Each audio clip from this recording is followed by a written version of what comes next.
안녕하세요. 생명의 흐름입니다. 이번 주는 2020년 여름훈련 집회 예레미야서 예레미야애가 결정연구 메시지 10번에 왔습니다. 메시지 10번의 제목은 약속, 예언, 남은 이들, 회복입니다.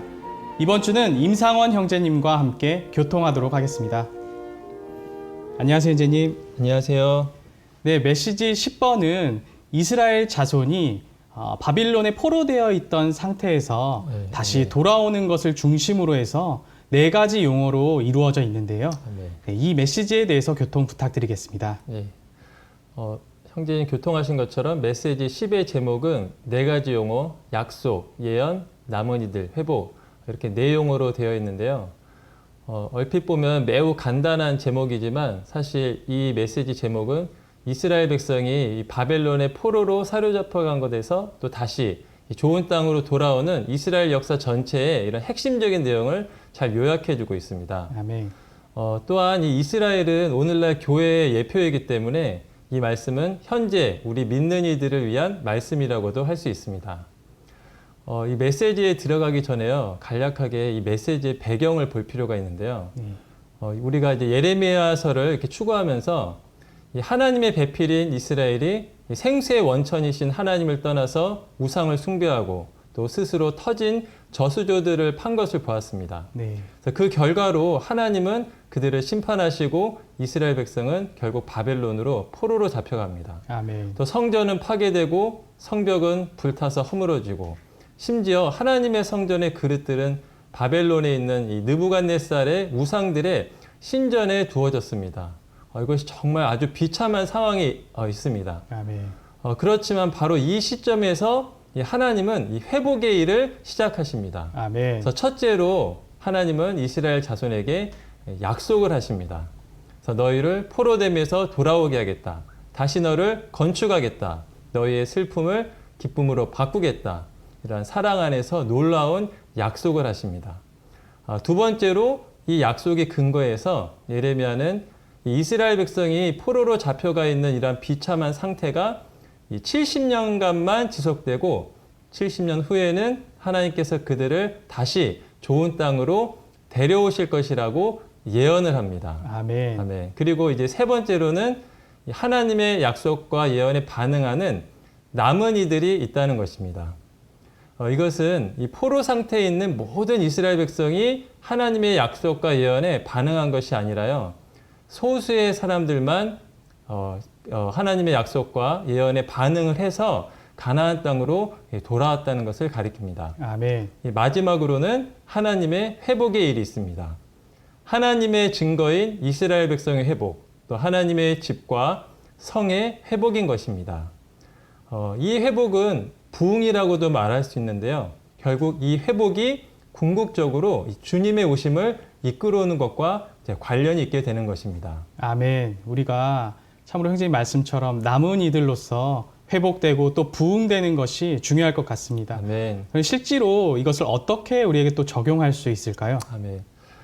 이것이 사실 이 메시지의 가장 중요한 문제라고 생각되고요. 심지어 이것이 정말 엄중한 문제라고 느껴집니다. 만약 우리가 이 메시지의 부담 안에 들어간다면 정말 우리가 하나님 앞에서 정말 그분의 긍휼과 또 자비를 구하게 될 것이라고 생각이 드는데요. 아멘. 이 적용의 면에서 가장 중요한 것은 우리 자신이 남은 이들이 되어야 한다는 것입니다. 우리 모두가 아는 것처럼 이 다니엘은 이스라엘 자손이 바벨론에 포로로 잡혀간 지 70년이 지나면 여호와께서 이제 그들을 이스라엘 땅으로 되돌아오게 하실 것이라는 그런 예언의 말씀을 읽었습니다. 그리고 그 말씀을 가지고 하나님 앞에서 기도하였습니다. 이 다니엘은 이러한 말씀을 단지 읽고 깨달은 것에 멈춘 것이 아니라 기도했다는 것입니다. 아멘. 이것은 그 자신을 이 말씀과 완전히 연결시켰다는 거죠. 또 한 가지는 이제 실제로 이제 이러한 다니엘의 기도를 통해서 이제 바벨론에서 이스라엘 백성들이 예루살렘으로 이제 세 차례 귀환하는 일이 일어납니다. 그렇지만 대다수의 이스라엘 백성은 바벨론에 그대로 머물러 있고 단지 소수의 사람들만이 이러한 흐름에 반응하고 이러한 흐름 안으로 뛰어 들어가서 예루살렘으로 귀환하는 것을 볼 수가 있습니다. 바로 이들이 남은 이들인 것입니다. 하나님은 약속하셨고 또 예언하셨고 또 그것에 따라 반드시 회복하실 것이지만 하나님은 이러한 일을 하기 위해서 그분과 동역하는 남은 이들을 반드시 얻으셔야 한다는 것입니다. 아멘. 이것이 이스라엘 역사일 뿐만 아니라 우리는 이 예표의 성취의 시대, 교회의 시대, 은혜의 시대에 살고 있습니다. 하나님은 오늘날도 하나님의 집과 성인, 이 교회를 회복하는 일을 하고 계십니다. 아멘. 따라서 이 주님은 오늘날도 동일하게 그분의 회복의 일에 반응하는 이런 소수의 남은 이들을 얻기 원하시고 이들을 통해서 일하시고 결국 이러한 남은 이들을 통해 이 땅에 다시 오실 수 있는 기반을 준비하실 것입니다. 정말 우리가 이 기회를 붙잡아서 이번 한 주 정말 이러한 말씀 안으로 정말 깊이 들어가기 원합니다. 아멘. 다니엘처럼 정말 기도하는 그러한 사람이 되어서 이 말씀이 우리에게 지식으로 끝나지 않고 정말 하나님께 우리가 연결되어서 정말 주님의 다시 오심을 가져오는 그러한 남은 이들로서 그분과 동역하는 것을 정말 바라고 또 기도합니다. 아멘. 아멘. 감사합니다, 형제님. 아멘. 이어서 이 메시지와 관련된 영상을 함께 시청하시고 위트니스리 형제님의 관련된 영상을 함께 보시도록 하겠습니다. Praise the Lord, saints. We come now to message 10. Four things on the subject, the title of this message: the promise, the prophecy, the remnant, and the recovery. I hope you would all remember these four words. Of course, they're all interrelated, and they are all talking about one thing. And that one thing is actually the return of the children of Israel who from captivity, the Babylonian captivity. So we all know because of their failure, because of their apostasy, because of their forsaking of God as their source, the fountain, the water of life, and because of their hewing out their own cisterns, they go the way of seeking other gods, and therefore causing the wrath of God, Jehovah. And according to God has said to Moses, you can read that especially in Deuteronomy, warning this Israel people that if they would serve and love Jehovah their God, they would prosper, they would be blessed. However, if they would seek other gods, if they would go the way of the nations, they would take the way of abandoning Jehovah, and they would take the way of becoming like those people around them, to worship idols, to practice idolatry. Then they will be cursed. And one of the things of the curse was that they will eventually be taken captive by some other nations, in particular another nation, and that would be the nation of Babylon. And they would be exiled. They would lose their land, and eventually, of course, even the very house of God that they built, the temple, and even the city of Jerusalem, the city of God, all that will be destroyed. And that happened when the Babylonian king Nebuchadnezzar came and burned down the city walls, entirely destroy the temple and the king's palaces, and even pillage that city, and especially the temple with all the precious vessels that belong in the temple of God, and would bring them back to Babylon and place them in his idolatrous temple. What a terrible and horrible situation that was. what a defeat, what a failure, a complete loss of God's testimony on this earth. They were like blown to the four winds. And of course, some earlier had been captured to Assyria, today's Syria, and some would to Egypt, but the majority of them to Babylon. And as we will see, all this have great, great implication to the church in the age of the church, including the days that we're in, the times that we're in now. And today we're here talking about, in this message, Jehovah's promise. And that promise is a positive promise, that at a certain time, when after the land has been desolated and they would be under the king of Babylon, serving this Gentile king for so many years, exactly 70 years, it would please Jehovah to what? Bring them back, to bring his people back to the land, the good land Canaan, the land that Jehovah has promised to their fathers. God would not cast them out forever, but at a certain time, after punishment of his own people in the hands of the Gentiles, he would turn their captivity from the places that he has driven them to. And so this is a marvelous and sweet promise to that nation of Israel. And based on that promise, there would be the prophetic word spoken. In this case, of course, we're in Jeremiah, by Jeremiah the prophet. And the particular prophecy he gave was that in 70 years, that's all the time they will spend in captivity, in the land of captivity. Jehovah will save them, and Jehovah will return them back to their land. This is a great, great prophecy, and we will see later on that even Daniel, the one in Babylon, saw in the scripture this prophecy and prayed. And today, there's a lot of that we can apply to ourselves, to not only know the prophecy of God, but to pray to cooperate with that word, so that this prophecy may be fulfilled in due course.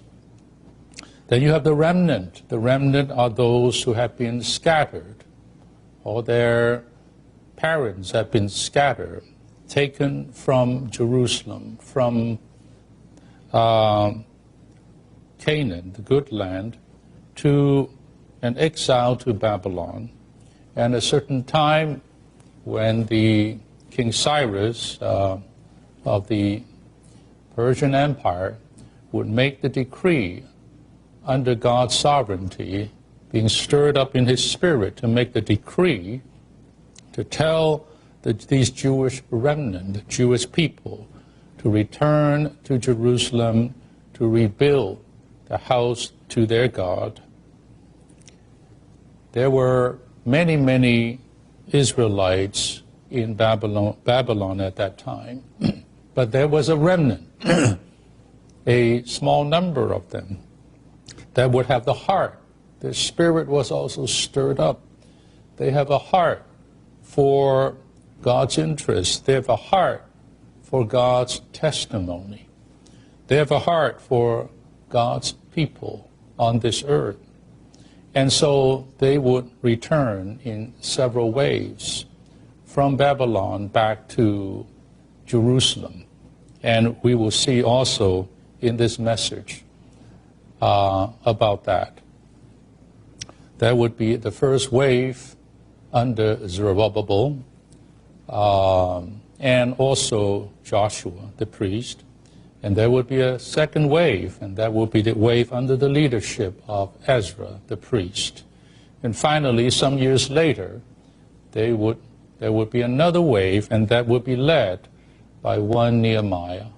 And they would go back to rebuild the broken and burned down city walls of Jerusalem. We will see all of this. And finally, we have the word, the recovery. Actually, this word is found in Jeremiah here, who said that the day will come when Jehovah will bring recovery and healing to his people. He will have compassion on them, and he will still draw them with his loving kindness to build them up again. Being the culprit thorn bush. How Moses was redeemed, all the children of Israel were redeemed. How was he sanctified, and all they were sanctified. Not only so, how they all were, I tell you, transformed. I know, when I was young, I could never believe any of the children of Israel were transformed.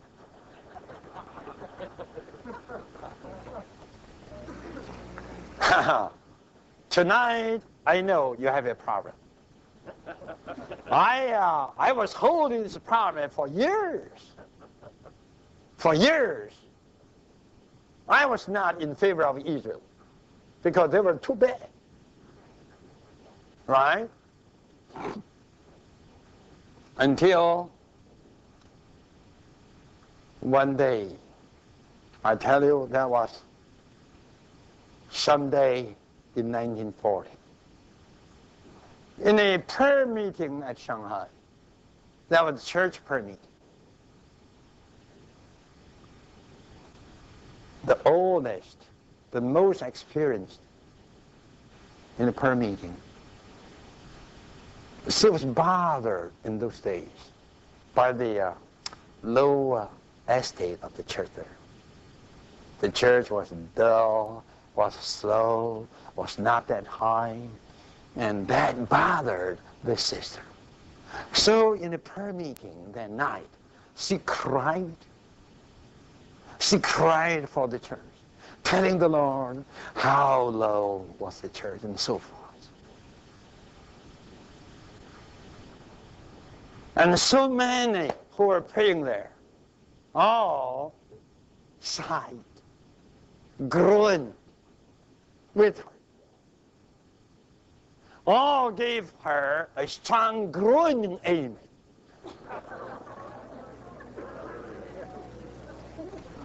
Then after a little while, after that crying prayer, all of a sudden, he began to praise.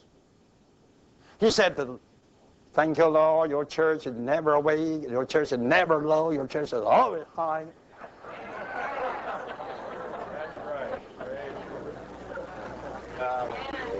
That was a bump. Bob there.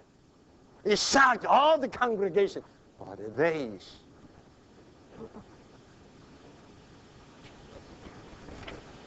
Then,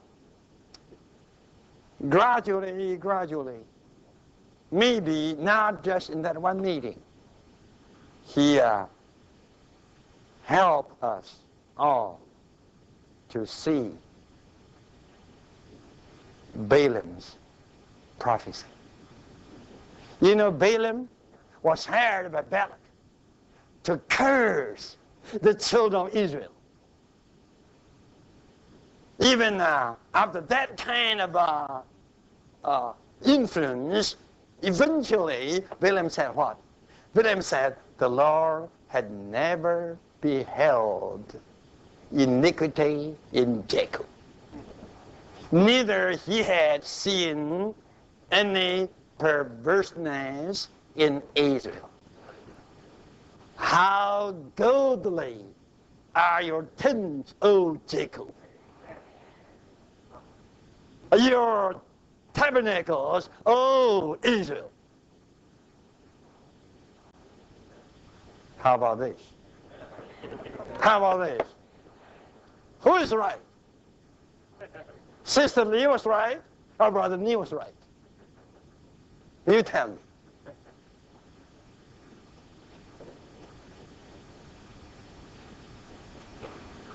When you read the book of Numbers, don't get a black view.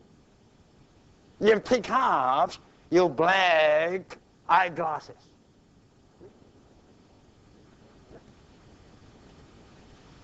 You need to get a pair of crystal eyeglasses. You read Numbers, I tell you, before chapters 23, 24, something was not good there. And following these two chapters, you know, in chapter 5, wow, what's there? Perverseness, iniquity was there. But, listen to this, God never saw it. God never saw it. Rather, God saw the goodness, the beauty, the fairness. What would you say? So be careful. Be careful to say, the church is so low, the church is so dull, the church is so dead, the church. I tell you, the more you see these, the more you are dead. Right. Not the church. Right. The more you see this, you curse yourself. Be careful, don't say this. If you say the church is good, praise all the church high, you bless yourself. You believe me. Through about half a century, and not boasting, I never saw a case speaking the church low, dull, dead, and so forth. This case was in the place, but cursed. In spite of the low estate of the church, someone will still say, this is the church. The church is lovely. The church is the church. The church is God's house. I tell you, who said I would say this? This one is in the place. So, let me say this. The whole people of Israel, they were transformed. Brother Kirk, Brother Steve, Brother Dave, could you all believe this? Could you follow me?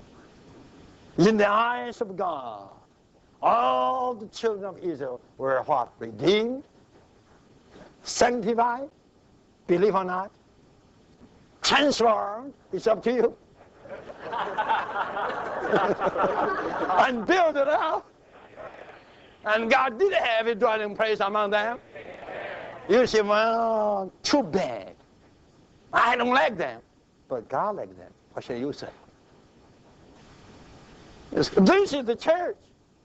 This is the children of Israel. This is God's people. Balaam surely has learned this. You know, that prophet, Gentile prophet, he sure has learned the lesson. Right? Anyhow, this is the culprit bush. You see, look at the thorn bush. You see, the flame of fire burning up the thorn bush. Change or not? No change, but transform.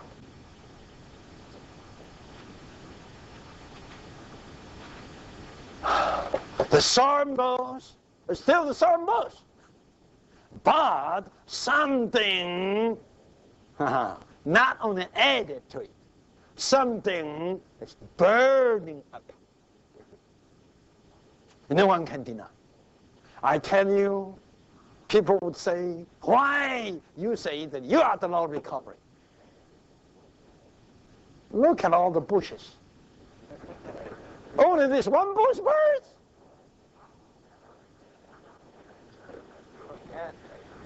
How about this?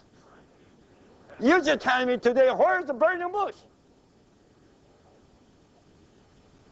Yes, we are thorns, full of thorns. Even we have more thorns than other bushes. But the good thing is, we are burning. And they don't have the fire. They have less thorns, we have more thorns. We're reversed. But they don't have the fire. The fire is here. So you cannot know the church by your reasoning. Right. See, you must consider the burning fact. I have the full assurance to tell you, the only difference between the law of recovery and denominations is the burning. It's the burning. There's something burning. What makes the sun bush different from all the other bushes? The burning of the flame of fire. Only this bush was under the burning. Many bushes, they don't have. They didn't have to burn. Anyhow, listen. When the children of Israel erected the tabernacle, what happened? They were surrounding the tabernacle, right? They were, no doubt, even when you and I were there, we will all be excited. My, we have been laboring about 1 year. Something now erected. Not too big. Just, 30 cubit long. Right? And 10 cubit high. And 10 cubit wide. Much smaller than this hall. Right? So it's a small thing was erected. But you know what? When the completion of the erecting was done, what happened? The glory of God. The flame of fire began to burn upon them. You read Exodus chapter 40 and Numbers chapter 9. The burning came, and the burning never left it. Day and night. That was the flame of fire. I tell you, eventually the tabernacle was just a thorn bush,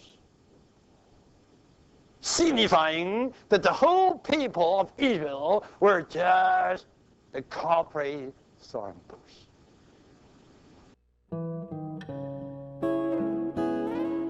이스라엘 백성의 귀환으로부터 교회 건축의 회복을 봄. 구약은 예표들의 책이며 가장 크고 모든 것을 포함한 예표는 이스라엘 백성의 역사입니다.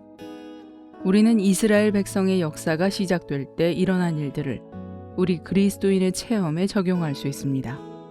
예를 들면 유월절은 구속을 예표하고 홍해를 걷는 것은 침례받는 것을 예표합니다. 그리고 매일의 만나와 갈라진 반석에서 나온 물을 누린 것은 그리스도를 우리의 매일의 공급과 생수로 취하는 것을 예표합니다. 하지만 이스라엘 백성의 역사의 마지막 부분을 어떻게 적용하는지를 아는 그리스도인은 거의 없습니다. 포로됨은 우리에게 무엇을 의미합니까? 우리는 포로됨을 우리의 체험에 어떻게 적용할 수 있습니까? 그리고 포로됨에서의 회복, 귀환은 무엇을 의미합니까?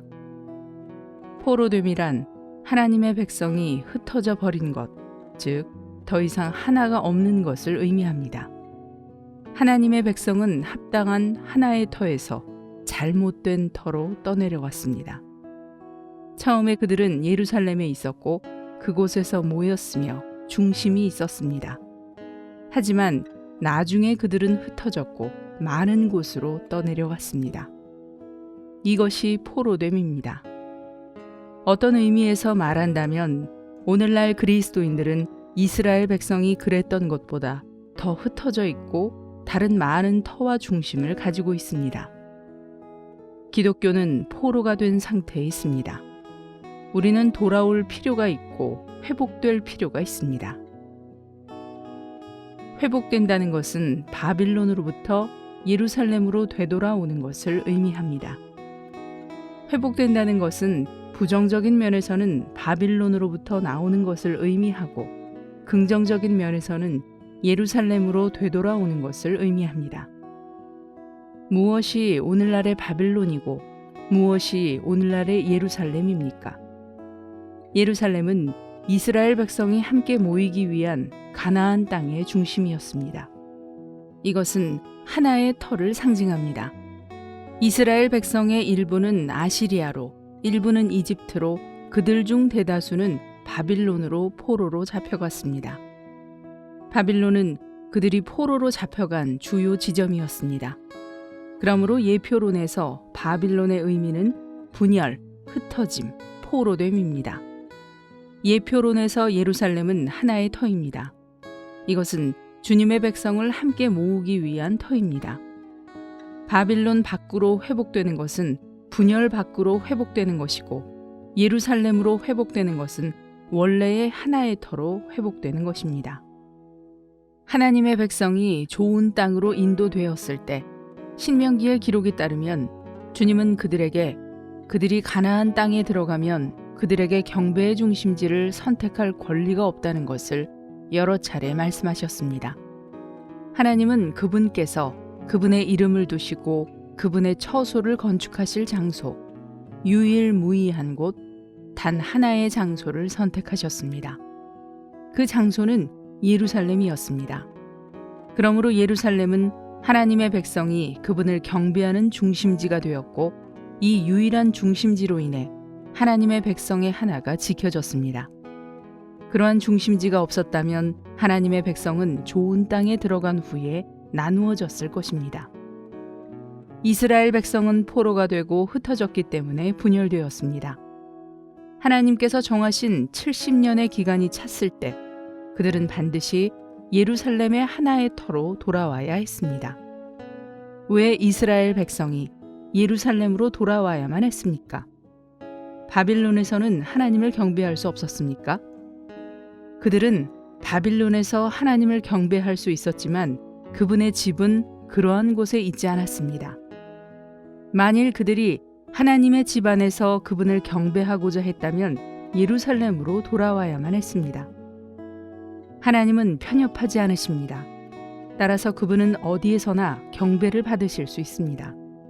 하지만 이런 식으로 하나님을 경배하는 것은 결코 그분을 만족시켜 드릴 수 없습니다. 그들은 하나님을 경배할 수 있었지만 만족스럽지 않은 느낌을 갖고 있었습니다. 그 이유는 그들이 하나님의 집에서 그분을 경배하고 있지 않았기 때문입니다. 동일한 원칙으로 만일 우리가 하나라는 터로 돌아오지 않는다면 자신이 얼마나 영적인지에 관계없이 우리는 결코 만족할 수 없습니다. 하나님께서 편협하지 않으신 것은 사실입니다. 우리가 어디에 있든지 그분은 우리와 함께 계십니다. 하지만 그런 종류의 경배는 결코 하나님을 만족시켜 드릴 수 없고 또한 우리도 만족시킬 수 없습니다. 하나님의 갈망은 이 땅 위의 집, 곧 처소를 갖는 것입니다. 오직 하나님의 갈망이 만족될 때에만 비로소 우리도 참된 만족을 얻을 수 있을 것입니다. 에스라기 1장은 5가지 업에 의한 회복을 말합니다. 첫째, 하나님께서 그들의 영을 분발시키셨습니다. 우리의 영은 분발될 필요가 있습니다. 우리는 감정적이거나 생각으로 가득하거나 완강해서는 안 되지만 우리의 영 안에서 분발되어야만 합니다. 이것이 첫 번째 업입니다. 그런 다음에 우리는 일어나야 합니다. 이것이 두 번째 업입니다. 일어난 후 우리는 올라가야 합니다. 회복되고 있는 사람은 누구든지 올라가야 합니다. 집으로 돌아간다는 것은 올라가는 것을 의미합니다. 그 다음에 또 다른 업이 있습니다. 단지 빈손으로 올라가지 마십시오. 여러분은 금그릇들과 은그릇들을 가져가야 합니다. 이 그릇들은 그리스도의 다양한 방면들에 대한 체험들입니다. 하나님의 백성은 흩어졌고 모든 영적인 체험들은 떠내려갔습니다. 느부갓네살은 모든 그릇을 자신의 우상들의 신전 안에 갖다 놓았습니다. 이것은 하나님께 어떠한 수치였습니까? 오늘날 어떤 사랑스러운 그리스도인들에게 그리스도에 대한 참된 체험들이 있지만 그들은 바빌론 안에 있습니다. 체험들은 옳지만 장소가 잘못되었습니다. 그릇들은 하나님의 성전의 그릇들인데도 우상들의 신전 안에 있습니다. 그러므로 우리는 반드시 그것들을 가지고 가야 합니다. 에스라기는 긴 책이 아니지만 지면을 할애해서 우리에게 모든 그릇의 수를 말해줍니다. 5,400개의 그릇들이 있었습니다. 우리는 회복될 때 그리스도에 대한 체험들을 가지고 가야 합니다. 성경의 기록에는 금그릇들과 은그릇들이 있습니다. 예표론에서 은은 그리스도의 구속을, 금은 하나님의 신성한 본성을 가리킵니다. 우리가 올라가고 있는 동안에 갖는 체험들은 틀림없이 그리스도와 그분의 구속에 대한 체험들과 하나님과 그분의 신성한 본성에 대한 체험들일 것입니다. 우리는 그리스도와 하나님께 속한 어떤 것들을 가져가기 위하여 반드시 올라가야 합니다. 우리는 빈손으로 올라가서는 안 됩니다. 적어도 우리는 하나의 금그릇과 하나의 은그릇을 가지고 가야 합니다. 매우 흥미로운 것은 말씀의 이 부분이 단지 두 종류의 그릇의 이름만을 우리에게 알려준다는 것입니다. 그것들은 바로 접시들과 대접들입니다. 접시들은 평평한 큰 그릇이고 대접들은 먹고 마시기 위한 것입니다. 둘 다 음식을 공급하기 위한 것입니다. 그리스도에 대한 우리의 체험들은 다른 사람들에게 음식을 공급하고 제공하기 위한 접시들과 대접들이 되어야 합니다. 우리가 교회 생활로 올라갈 때 우리는 우리의 손 안에 어떤 것을 가지고 올라갑니까? 우리는 반드시 접시들과 대접들을 가지고 교회 생활로 올라가서 다른 이들이 보양받고 공급받도록 그들을 접시들과 대접들에 있는 음식으로 섬겨야 합니다. 오늘날 주님의 회복 안에 있는 많은 이들이 다른 사람들을 공급하기 위해 어떻게 접시들과 대접들을 가지고 교회 생활로 올라갔는지에 대해 간증할 수 있을 것입니다. 그들은 교회 생활 안으로 들어왔을 때 보양받았습니다. 그들은 다른 사람들을 보양하기 위해 손안에 무언가를 가지고 있으며 다른 사람들도 그들을 보양하기 위해 손안에 무언가를 가지고 있습니다. 따라서 그들은 다만 서로 보양합니다. 이것이 교회 생활입니다. 당신에게 몇 개의 접시들이 있고 나에게 몇 개의 접시들이 있습니다. 당신에게 몇 개의 대접들이 있고 나에게 몇 개의 대접들이 있습니다. 당신은 나를 섬기고 나는 당신을 섬깁니다. 우리 모두는 서로 섬겨야 합니다. 결국 우리는 반드시 건축되어야 합니다. 그러므로 우리는 분발되고 일어나고 올라가고 가져가고 건축되어야 합니다. 우리는 영 안에서 분발되어야 하고 우리의 몸과 함께 일어나야 하며 예루살렘으로 올라가야 하고 그리스도에 대한 체험들을 가져가야 하며 교회를 건축해야 합니다. 본 내용은 위트니스 리 전집에서 발췌했습니다.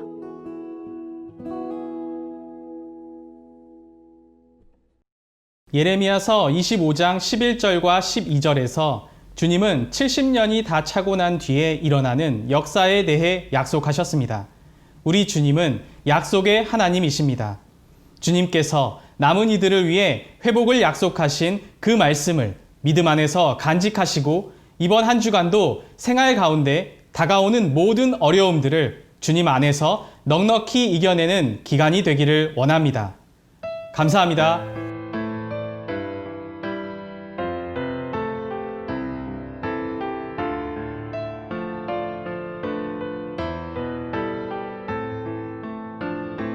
세상은 끝났다. 미련을 버려라. 사탄 쫓겨났다. 십자가 통해 큰 성 바빌론 결국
끝없이 우리를 기다린 주께 성숙되어서 이기는 신부 되어 다른 시대를 맞이하자. 이제 돌아가자.